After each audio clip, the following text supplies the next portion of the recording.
Permittivity के, जिसे हम dielectric constant of the medium भी कहते हैं, डाई इलेक्ट्रिक कांस्टेंट। तो ये सारी चीजें हमने डिटेल में सीखी है, electric field, electric potential energy, torque acting on a dipole and many things.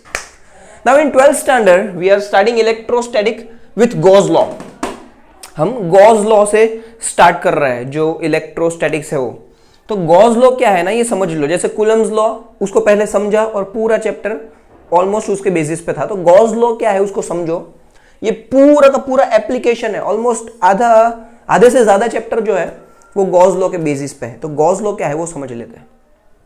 Firstly consider any surface, कोई भी सरफेस है और उस सरफेस को समझो ये कोई सरफेस है, ठीक है, ये हमारे पास एक सरफेस है।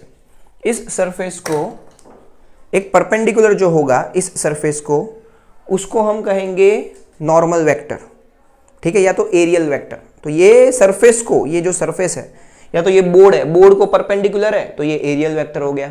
मेरे बॉडी को परपेंडिकुलर है, मेरे हाथ को परपेंडिकुलर है तो वो एरियल वेक्टर हो गया, क्योंकि उसका कुछ एरिया होगा और उस एरिया को परपेंडिकुलर जो भी वेक्टर है उसे कहेंगे एरियल वेक्टर। तो ये जो सरफेस है उसको ये अगर परपेंडिकुलर है तो ये ग्रीन वाला क्या हो गया वेक्टर, एरियल वेक्टर। और ये रेड वाला इलेक्ट्रिक फील्ड है। जो इलेक्ट्रिक फील्ड ना ये सरफेस से कुछ एंगल बना रहा है, इंक्लाइंड है। इलेक्ट्रिक फील्ड क्या है, इंक्लाइंड है, लेकिन ये इंक्लाइंड इलेक्ट्रिक फील्ड और ये परपेंडिकुलर टू द सरफेस जो है, ये ग्रीन वाला क्या है, ds बार, मतलब एरियल वेक्टर, रेड वाला है इलेक्ट्रिक फील्ड। तो इन दोनों के बीच में जो एंगल है ना वो है थीटा। इन दोनों के बीच में, मतलब किन दोनों के बीच में, एरियल वेक्टर और इलेक्ट्रिक फील्ड, एरियल वेक्टर और इलेक्ट्रिक फील्ड के बीच में जो एंगल है वो है थीटा। और अगर वो दोनों पैरेलल हो गए सो थीटा हो जाएगा 0, थीटा हो जाएगा 0,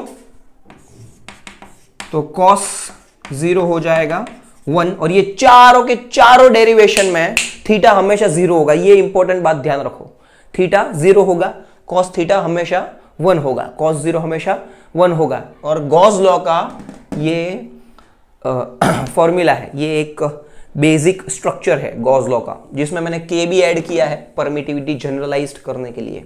रिलेटिव परमिटिविटी जो है के, उसको भी मैंने ऐड किया है जनरलाइज्ड करने के लिए।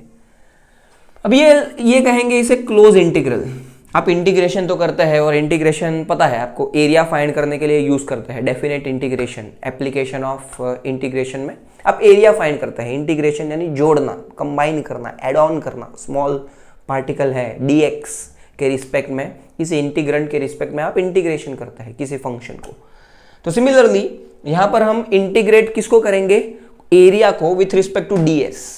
तो ये लाइन इंटीग्रल है, मतलब क्लोज इंटीग्रल कहते हैं इसको, क्लोज इंटीग्रल या तो लाइन इंटीग्रल। मतलब आपने जो भी एरिया कंसिडर किया है, चाहे वो रैंडम कोई भी शेप का हो, चाहे जैसे वो सर्कुलर शेप का हो, स्फेरिकल शेप का हो, चाहे वो 3 डिमेंशनल क्यूबिकल शेप का हो, कैसे भी शेप का हो, लेकिन वो क्लोज्ड होना चाहिए। वो 3 डिमेंशनल सरफेस जो है वो क्लोज होना चाहिए, तब जाके उसका हम एरिया निकालेंगे। या तो 2 डिमेंशनल हो फिर भी वो क्लोज्ड होना चाहिए, तब जाके हम उसका एरिया निकालेंगे, ठीक है।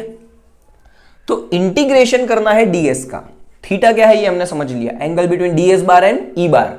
ds bar is areal vector और e bar is an electric field, बरोबर। इलेक्ट्रिक फील्ड क्या है ये हमने बेसिक सीखा है 11th में। एप्सिलॉन नॉट जैसे मैंने कहा 8.85 10⁻⁻12 कूलम स्क्वायर पर न्यूटन मीटर स्क्वायर और फेराड पर मीटर। एंड के इज डाइलेक्ट्रिक कांस्टेंट और रिलेटिव परमिटिविटी। एयर, वैक्यूम और फ्री स्पेस, ये तीनों जब दिए होते हैं न्यूमेरिकल में, एयर के लिए के 1 होता है। This is the basic general introduction. तभी के epsilon not E cos theta को बाहर निकाल लेते हैं। तो इंटीग्रेशन किसका करना होगा, लाइन इंटीग्रल, क्लोज इंटीग्रल किसका करना होगा, ds का करना होगा। किसका, ds का।